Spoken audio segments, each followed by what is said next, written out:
Olá, pessoal, bem-vindos ao podcast Hora da Qualidade, com mais um episódio, onde hoje temos uma convidada especial e vou deixar que ela se apresente. Oi, Fernando. Oi. Olá para todos que nos veem e nos ouvem, né? É com imenso prazer que eu venho participar desse projeto. Estou encantada pelo seu trabalho.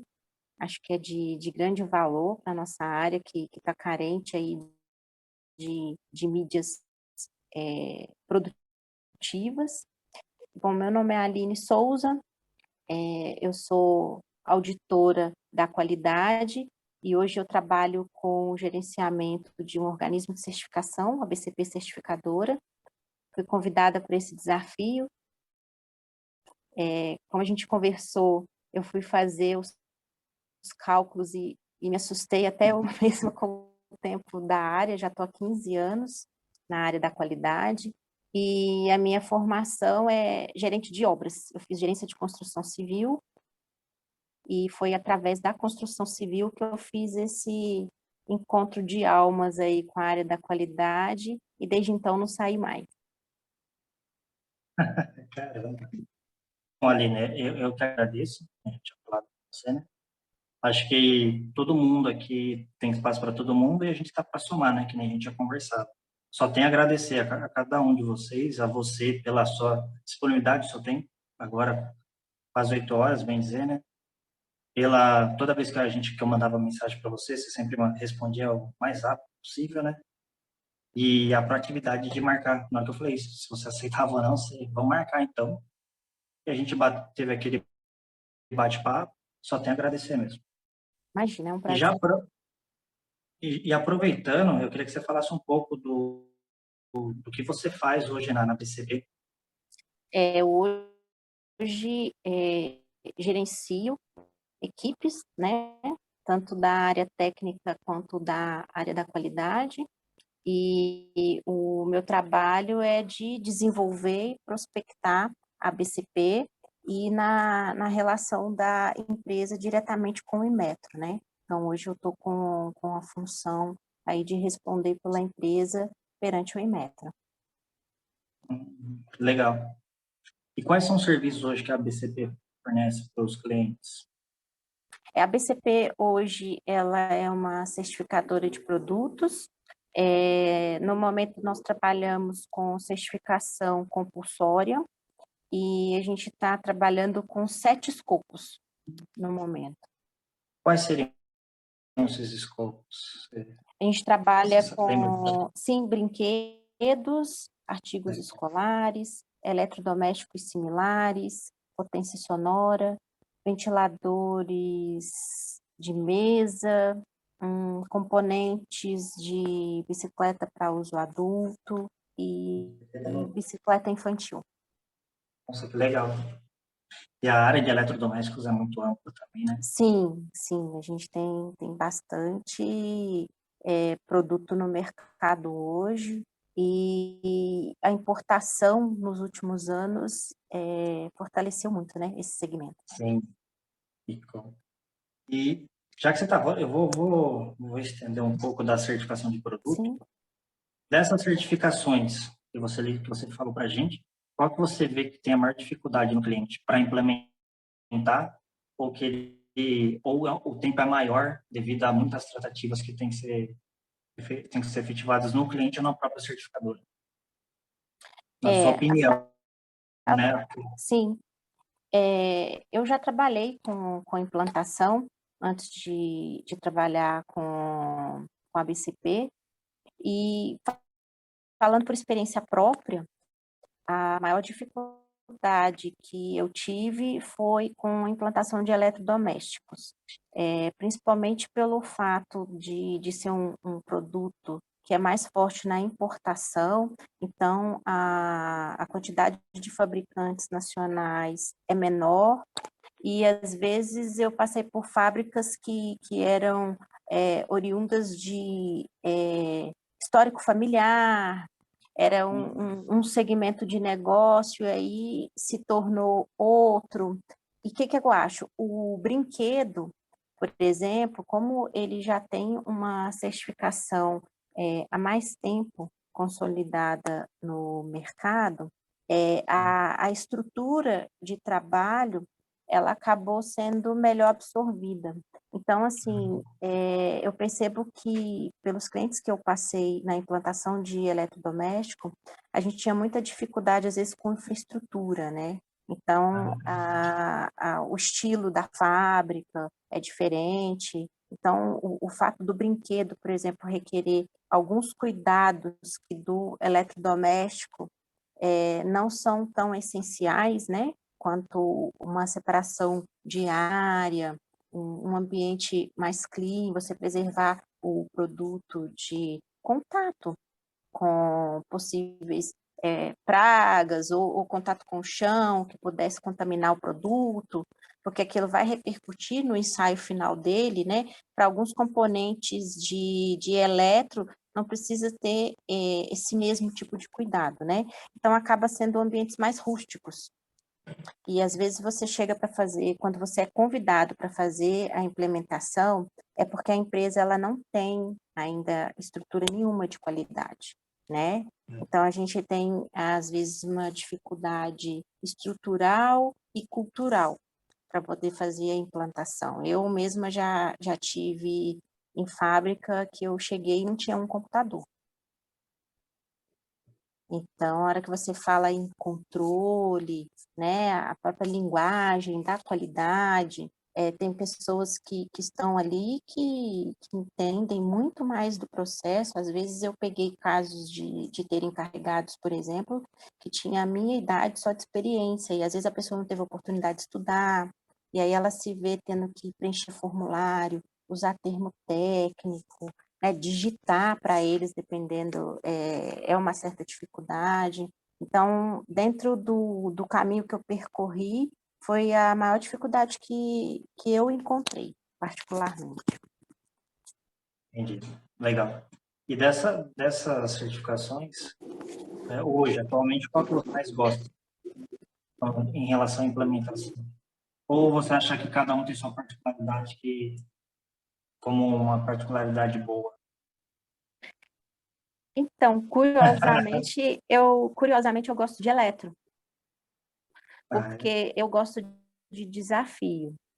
E é bastante desafiador você tornar talvez um lugar inóspito com um ar de organização, né, de uma empresa. E eu sinto que o efeito desse resultado, ele empodera muitas pessoas. Então, quando a gente fala dessas pessoas que trabalham com mais simplicidade, que não tiveram acesso ao estudo, e aí elas se veem entendendo de qualidade, podendo falar de ISO 9001, eu vi as pessoas assim se desenvolverem muito e às vezes em 2, 3 meses. Eu vi pessoas que não tinham, e eu já passei por um cliente que ele tinha os dois extremos. Ele tinha a pessoa muito experiente, que não tinha o estudo, e tinha quem estava começando e não sabia o que ia estudar, e que resolveu e quis estudar qualidade pelo acompanhamento da implantação, porque viu lá dentro uma área técnica demais, que não se encontrava, achava que não tinha potencial de repente para fazer uma engenharia, e aí com a implantação da qualidade se descobriu e foi estudar, achou uma profissão. Já entrei em empresas para colocar pessoas para cuidar do sistema de gestão que não tinha e-mail, e é estranho, né, a gente imaginar que hoje com tanta rede social, com smartphone, ainda tem pessoas que não têm e-mail. Então, eu gosto muito dessa questão inclusiva, assim, do nosso trabalho, né? Que eu acho que a certificação, ela traz esse profissionalismo, né? Então, assim, para as empresas poderem ter um nível de concorrência, né? No mercado, elas acabam tendo que se adequar e fazerem contato com algumas coisas que talvez ali na zona de conforto do mercado dela, ela não iria fazer. Sim. Então, essa transformação eu gosto muito. Bom, Aline, como que é feita a análise de certificação, a análise da documentação em relação à certificação de produto? Como que você Sim. Então, Então, Fernando, a diferença dessa análise, ela se dá por portaria, né? Então, dependendo do escopo de certificação, alguns detalhes vão ser diferentes dos outros, mas, via de regra, a gente tem um princípio básico que ele se divide por sistema de certificação, modelo de certificação, né? Sim. Então, quando a gente fala do sistema 4, ele vai ter uma sequência de análise diferente do sistema 5 e do sistema 7. Então, para quem estiver nos ouvindo ou assistindo que não é familiarizado com a certificação, via de regra, o sistema 4 ele é mais voltado para micro e pequena empresa, geralmente artesãos. O sistema 5 é quando a certificação é por fábrica. O que quer dizer isso? O solicitante, ele vai certificar a fábrica que ele sempre compra por ela.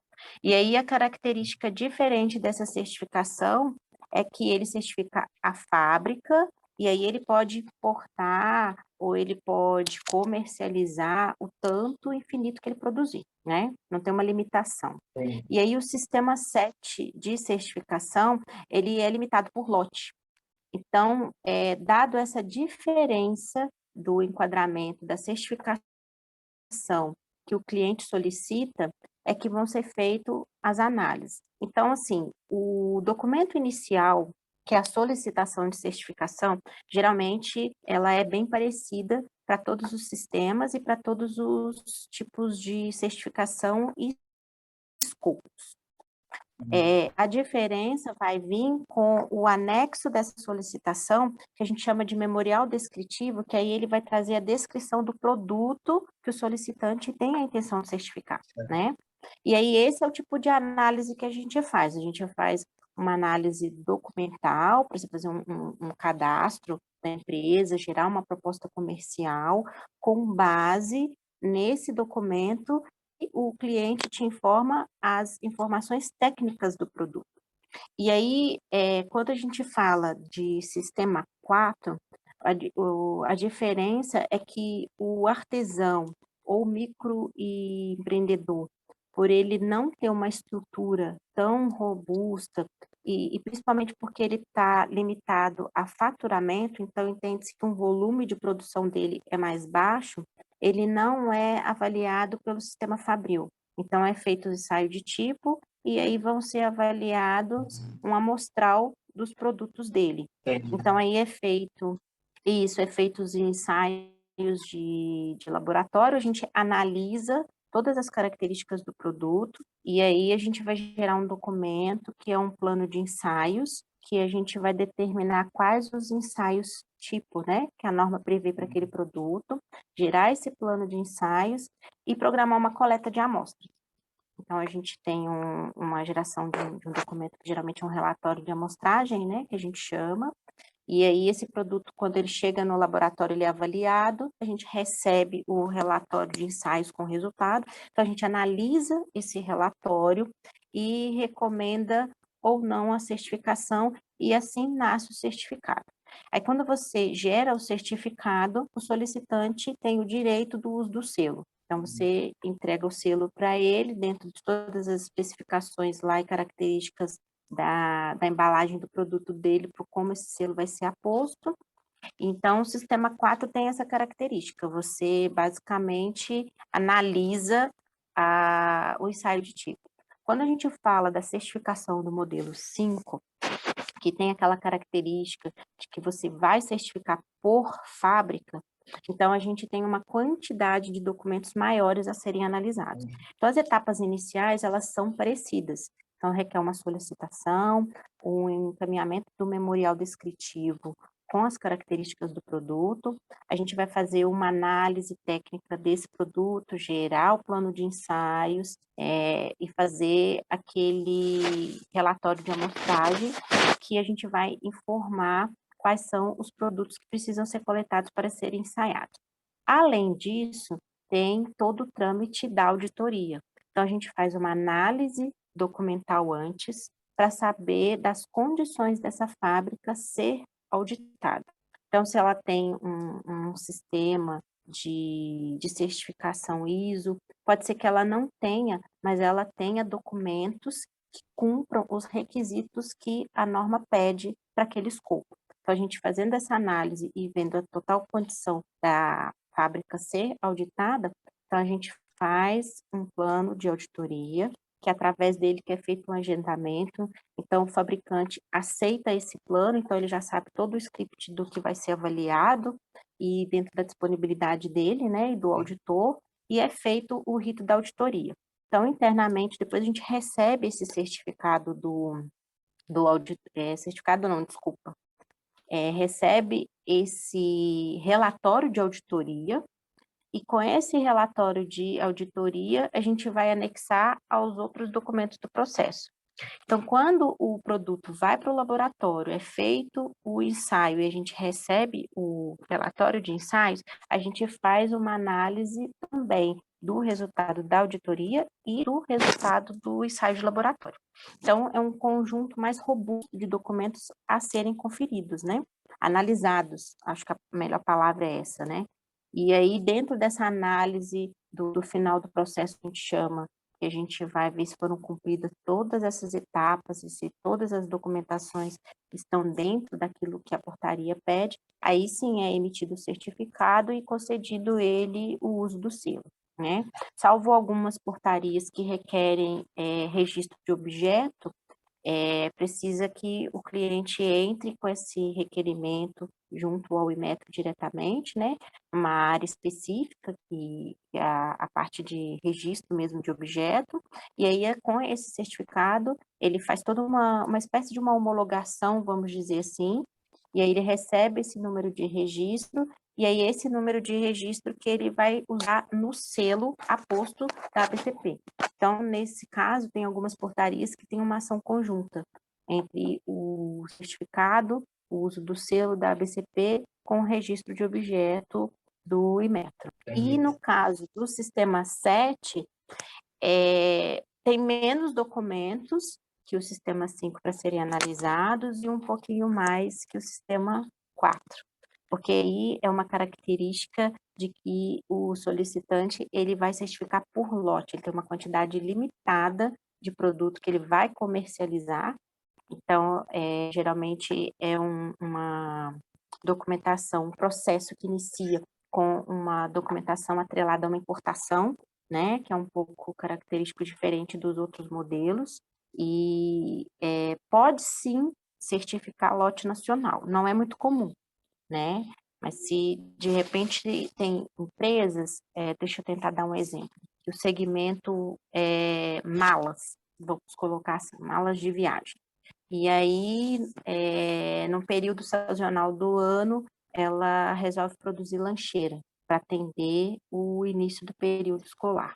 Então, se for interessante para a empresa, ela quer fazer algo experimental ou é característica do negócio dela, ela pode também certificar um lote nacional. Ela resolve que não é o negócio principal dela, mas ela quer fazer um lote de lancheiras, e aí é um produto que requer o selo, senão ela não consegue comercializar. Se não é uma coisa que ela vai continuar produzindo, ela pode fazer um lote nacional também. Então, aí, nesse caso, a documentação inicial não vai entrar com documento de importação, vai ser o mesmo trâmite de documentos legais, solicitação, memorial descritivo, aí a gente gera plano de ensaios, gera o relatório de coleta de amostras e não tem auditoria. Então, o produto vai para o laboratório, é ensaiado, e quando a gente recebe o relatório de ensaio, a gente confere toda essa documentação, confere o relatório de ensaios, e aí também que é emitido o certificado. Certo. É um pouquinho E complexo, eu não sei se deu para Não, entender, entendi. porque é muita informação, né? Sim. Eu acho que o que mais, assim, no começo, quando eu comecei com essa área, o que mais surgiu dúvida foi nos modelos, né? Modelo 3, Ah, modelo 5, modelo 7, modelo side lote 1B, aí uhum. você acaba ficando um pouco... Mas aí, com o tempo, acho que você vai pegando a dinâmica do negócio, que nem você explicou detalhado cada modelo, ficou bem explicativo. E em relação a cada processo de certificação de produto, Uhum. qual é a média entre a entrada a entrada formal, né, do cliente, até a saída do certificado de conformidade. Você tem um prazo médio? Ou depende de cliente a cliente? Ou depende de produto a produto? Depende de produto a produto e de sistema de certificação e de período em que foi feito, né? Entendi. Então, a gente tem toda uma questão que tem algumas coisas que podem impactar no tempo. Então, tem produtos que podem requerer ensaios microbiológicos. Então, esses ensaios, eles costumam ser mais demorados. Entendi. E eles têm algumas intempéries, como a condição assim, do clima, temperatura, né? Porque eles trabalham com micro-organismos vivos para fazerem os ensaios. Então, tem uma série de condicionantes que podem interferir no tempo desse ensaio, né? Então, assim, via de regra, eu diria que em 3 meses, assim, a gente consegue concluir uma certificação, porque tem ensaios desse estilo que às vezes pode levar 30 ou até mais dias por conta dessas condições. Legal. Onde Agora, eu... vai ter Oi? casos que vai ser menos tempo, porque não requer microbiológico, né? Então, mecânico e físico, até mesmo o químico, e, só que aí depende também da quantidade de amostras. Então, é bem variável, assim, é difícil a gente mensurar. Eu falo sempre que cada processo é único, ele vai ter uma particularidade específica, né? Pelo produto, pela época com qual ele foi feito. Às vezes a gente tem alguns impactos no início do ano, com a entrada de processo, quando a gente fala de feriado do Ano Novo Chinês, aí para tudo. Então, assim, tem várias intempéries aí. Então, acaba que cada processo de certificação é único, assim, independente do produto, do escopo, cada um vai ter uma característica diferente.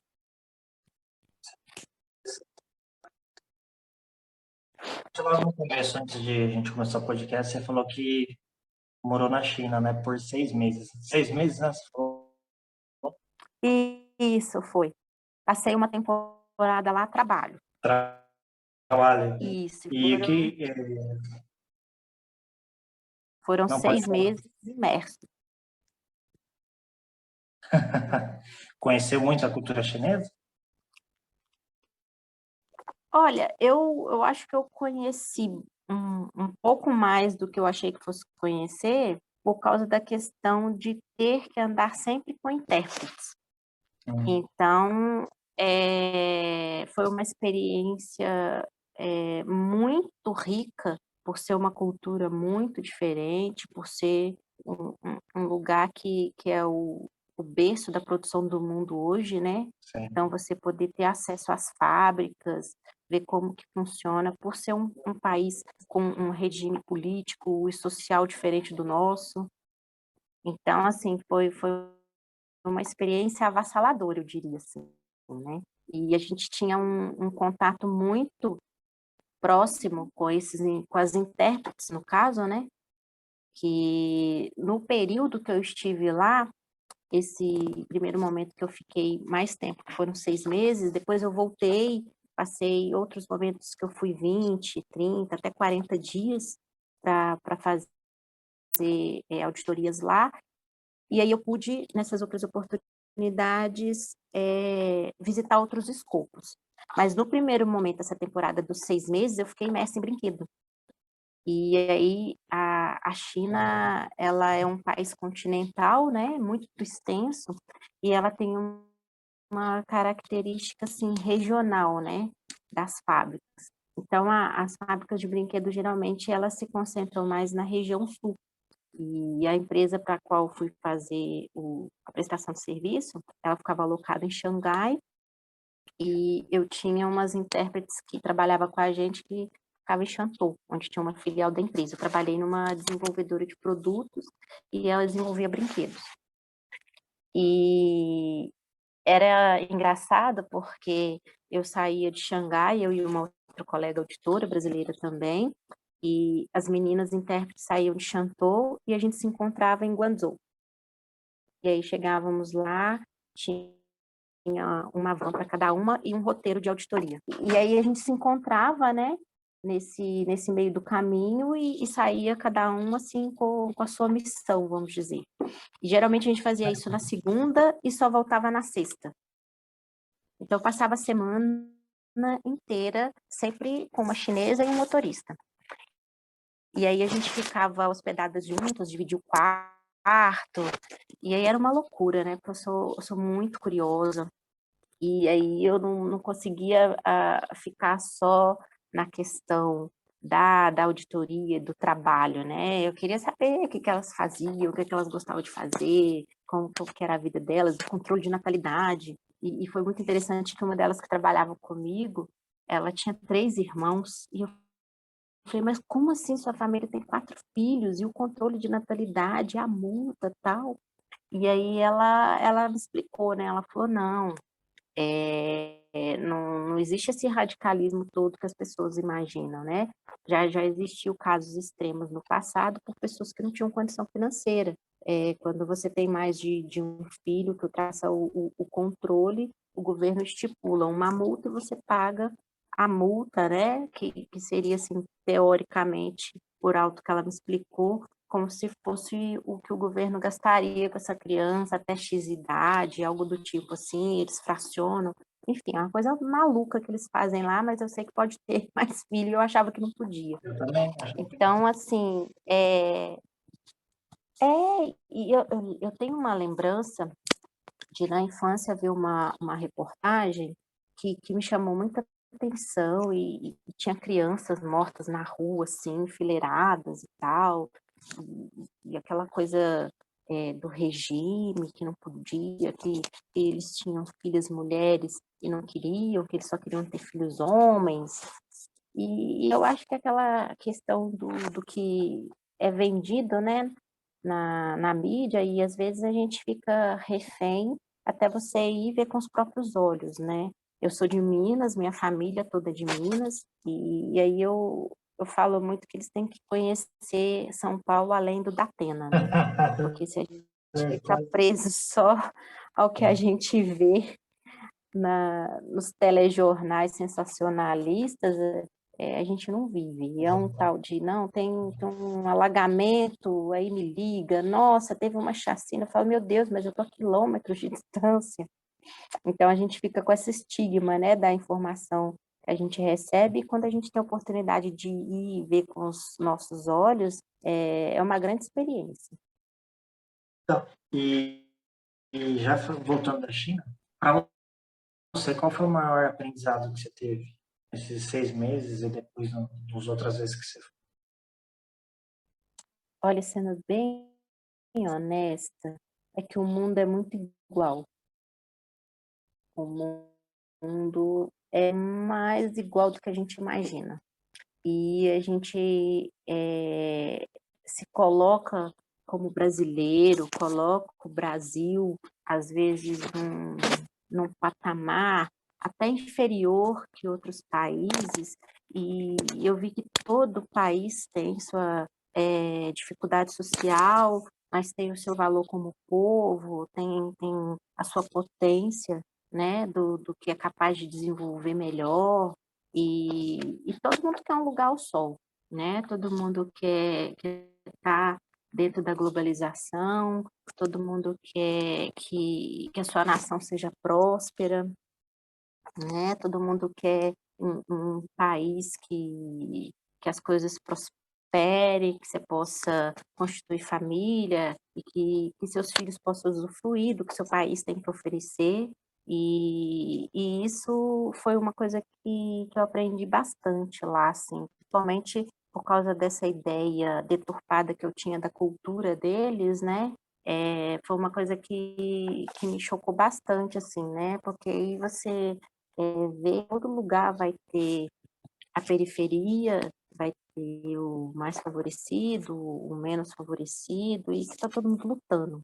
Eu vi muito isso lá, assim, que a luta é igual, sabe? Independente de onde você estiver, tá todo mundo em busca do mesmo objetivo. Sim. Só que dentro da sua cultura, dentro daquilo que você cresceu e viveu, né? Então, eu senti muito isso, que o mundo é muito igual. Ah, legal, gostei. E como que é fazer auditoria na China? É, tem alguma diferença em relação ao Brasil? Ou o método é o mesmo? Como que seria? Olha, em termos de método é o mesmo, né? A gente pertence a uma rede acreditada, então todos os organismos de certificação seguem o regimento do Inmetro, que segue o regimento do IAF, né? Que é um protocolo mundial. Então, a gente tem as redes acreditadas e temos os países signatários. Isso faz com que nivele a base. Então, todo mundo parte do mesmo princípio e somos regulamentados pela mesma norma. Então, a mesma forma que eu, brasileira, audito lá, um chinês audita aqui. Ou vice-versa, eu auditando lá, ou um chinês auditando também. A gente segue a mesma norma. A única coisa que eu acho que acaba sendo diferente, que para quem não é de lá, você tem que se adaptar à cultura, né? Certo. Então, às vezes, a logística, a forma de transporte. Eu vivi duas experiências extremas lá, de auditar tanto no inverno quanto auditar no verão. Então, é muito extremo e a temperatura é diferente, é um calor úmido, o inverno lá neva. Então, assim, para a gente que não é da região, dependendo, né, a gente pode sentir mais. A comida, então, não tem nem o que falar. É, é um choque, assim, muito significativo, vamos dizer assim. Porque se você vai nas grandes áreas, por isso que eu falo que o mundo é igual. É bem parecido com a gente aqui. Vai ter lugar que vai ter McDonald's e vai ter lugar que não tem, né? E dependendo de onde você estiver, você vai ter que comer o vatapá, você vai ter que comer o tutu, né? Vai ter que comer o pirarucu. Então, é bem isso, assim, a dificuldade que eu senti enquanto eu estive lá era essa questão da logística e da comida. Porque às vezes você vai para um lugar que é muito longe, né? E você vai, pega o voo, e aí aquele tempo todo de carro. Quando é aqui que a gente já conhece, mesmo que tenha essa dificuldade, a gente se sente um pouco mais confortável, porque, entre aspas, sabe que está em casa, né? E quando a gente sai da zona de conforto, esse tipo de coisa, ainda que seja corriqueiro, parece que sobressai mais, né? Então ganha mais força e a gente fica um pouco mais apreensivo. Sim. Mas, via de regra técnica, é tudo igual. Ah, legal. É interessante, né? Porque que nem você falou, é uma cultura diferente, né? Sim, Então, você acaba aprendendo coisa nova e às vezes até trazendo de lá também algo que você aprendeu, que você fala, nossa, eu nunca pensei desse jeito, nunca, sim, no Brasil não é assim. Eu acho que exatamente. e já então, saindo um pouco agora da certificação, Uhum. fora da PCP, fora do trabalho, o que que você gosta mais de fazer? Olha, eu tenho um filho de 5 anos, então, eu gosto de fazer coisa em família. Gosto de estar com ele, com meu esposo, e como ele ainda está novinho, a gente ainda está na fase dos parques, né, ter sempre alguma coisa nova para fazer, para tentar, sair um pouco da rotina. A pandemia agora que está mais flexível, né, mas no começo foi um pouquinho difícil, mas a gente acabou descobrindo e aprendendo que ficar em casa também é legal. Dá para você assistir um filme, uma pipoca. Então eu definiria assim, eu gosto de ficar mais em família, independente de onde eu estiver, estando com eles eu estou bem. Ah, legal. Ficar em família sempre é bom, né? Eu adoro ficar em Sim. casa. E já que você gosta de ficar em casa, gosta de assistir filme e tudo, um filme, uma série ou um livro que você você recomendaria para o pessoal que está escutando ou que está vendo e mudou sua percepção de mundo e o modo de pensar? Então, Fernando, eu tenho uma turminha jovem, sabe, que trabalha comigo. E aí eu descobri que eu sou cringe, né. E aí eu gosto das antigas, eu sou das antigas. E tem um filme antigo que eu gosto muito, que é A Procura da Felicidade. Eu acho ele um filme bem atemporal e eu assisti numa época que eu estava procurando a minha felicidade, fez muito sentido para mim. Até E eu acho que a mensagem dele é uma mensagem que fica, que quando você tem foco na maior diversidade que você esteja passando, né, não vou dizer só dificuldade, que isso vai depender da visão de cada um, né, mas eu acho que dentro da diversidade, se você manter o seu foco, você alcança um objetivo, você chega em algum lugar, você aprende, você vence. Então é um filme que está sempre trazendo mensagens atuais, assim, para mim. Eu estou sempre revisitando e de vez em quando eu gosto de fazer umas sessões remakes, assim, e assistir esses filmes. acho que a cena que mais marcou no filme foi quando ele está dentro de uma quadra, né? Aí ele tá chorando, aí ele fala, nunca deixe ninguém falar que você não pode fazer isso. Tipo, ó, calma aí, que tá acabando aqui o limite. É Aí a minha aquilo lá, preferida eu acho que, também. sabe, aquilo lá, mexe com a gente, né? Mexe, mexe. Você imagina agora numa pandemia, né? Alguém falar Sim, que você não vai fazer faculdade, você não vai abrir uma empresa, não vai continuar estudando, é bem isso aí mesmo. e tá E todo mundo aí. tá todo mundo aí. A gente tem que fazer o nosso melhor, né? Na melhor condição. Acho que é muito corpo que o Cortella fala, né? Porque a gente sabe que tem gente que tem condição melhor que a gente, tem gente também que não tem condição que a gente tem. Então vamos fazer o nosso melhor. Claro. E eu queria agradecer, Aline, pelo podcast, porque aí Imagina. eu vi aqui agora que apitou o tempo aqui de novo. Já deu já quase 40 minutos. Passa Queria rápido, agradecer né? pelo seu tempo. Passou rápido. E a próxima, eu quero, assim, já vou deixar aqui o convite para você, para a gente fazer outro, sim, para falar sobre outras coisas, outros assuntos. Ah, vai ser um prazer. Aí, para você escolher um outro assunto, certificação de eletrodomésticos, vamos falar sobre isso. Poder. Adorei o papo, Ai, adorei também mesmo. gostei muito. Prazer te conhecer, virtualmente, que não é pessoalmente, mas não é mais só por mensagem, por Sim, imagem. A gente não sabe nem que termo a gente usa, né? eu quero só até agradecer mesmo, assim, pelo nosso bate-papo.